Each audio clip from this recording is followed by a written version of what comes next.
Hello and welcome to another episode of A Brief History, the show where I give you a crash course in the history of everyone's favorite video game franchises. I'm Foot of a Ferret, and today's lesson is on Bubsy. Ready, set, go! San Jose, California, 1993. After 9 years of third-party development, American video game publishers Accolade found themselves smack dab in the middle of the infamous 16-bit console wars of the 1990s. Everything during this period was Nintendo versus Sega, SNES versus Genesis, Mario versus Sonic. No! Not that one! Never that one! Get it out of here!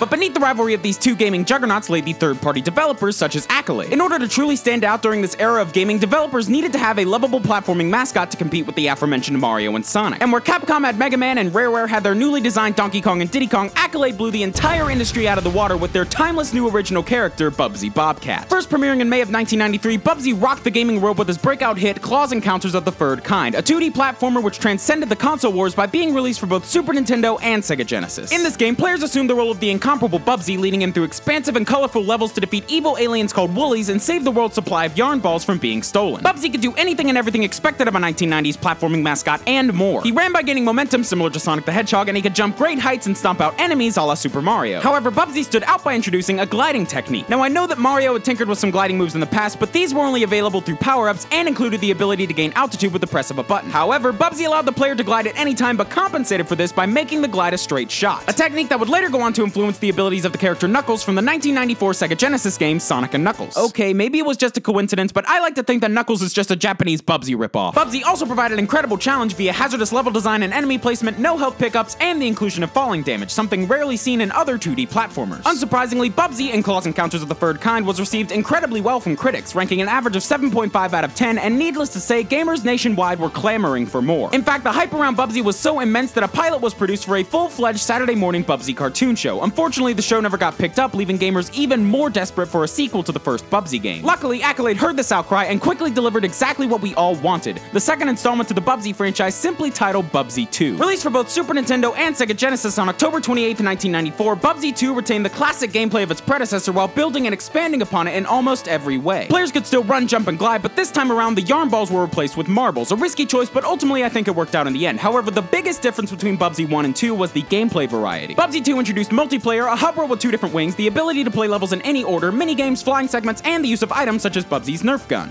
And all of that is just the tip of the iceberg of what Bubsy 2 added to the previous game's formula. However, strangely enough, while still receiving positive reviews, Bubsy 2 was not quite as well received as its predecessor. Many critics saw it as an improvement, yet series creator Michael Berlin, who had no involvement in Bubsy 2, stated that it just about killed the franchise. But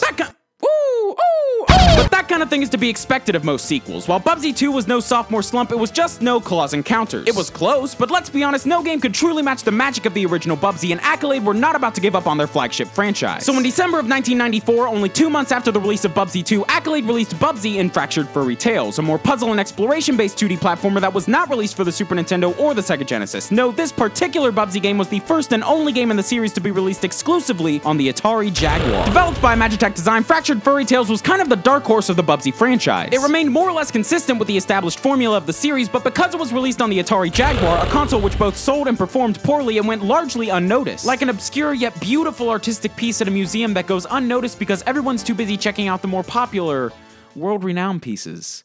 Yes, those popular pieces are great, but so is that random, seemingly nameless painting in the corner. It might not have the big name and massive promotion attached to it, but it's still a quality piece of art.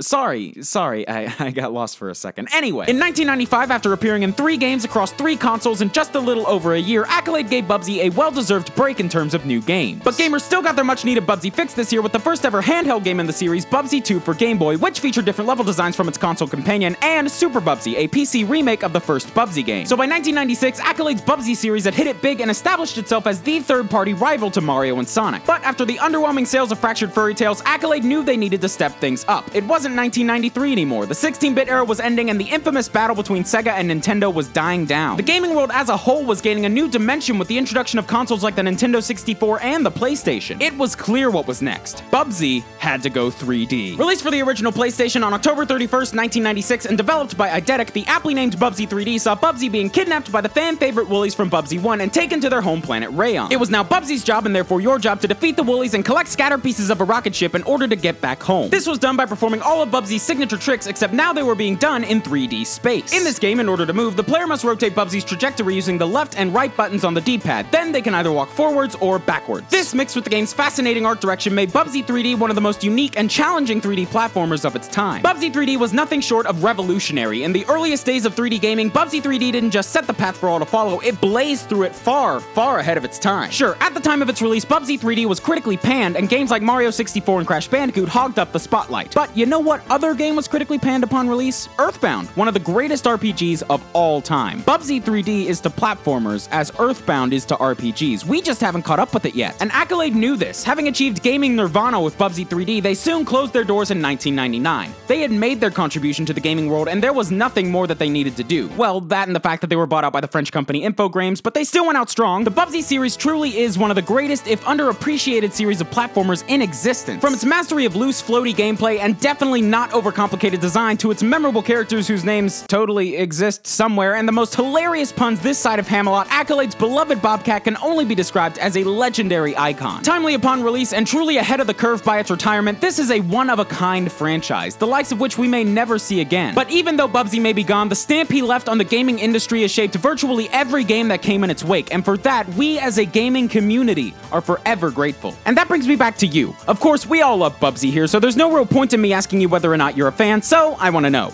Do you prefer the classic gameplay of the 2D Bubsy games, or the revolutionary challenge of Bubsy 3D? On one hand, you've got about 5 classic 2D platformers, and on the other hand, you have enlightenment.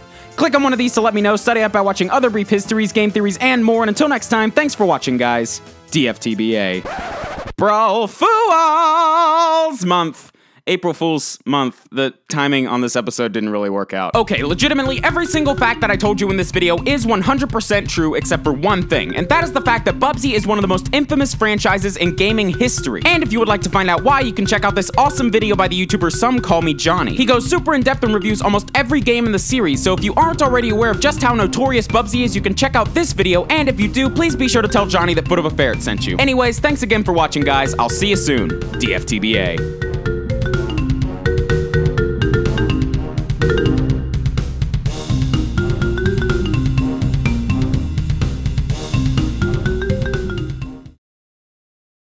You look at the back of the box of Bubsy 3D, you say, hey, he ain't winking, he's just overexposed. Light's too bright. Turn it down. Poor kid can't see.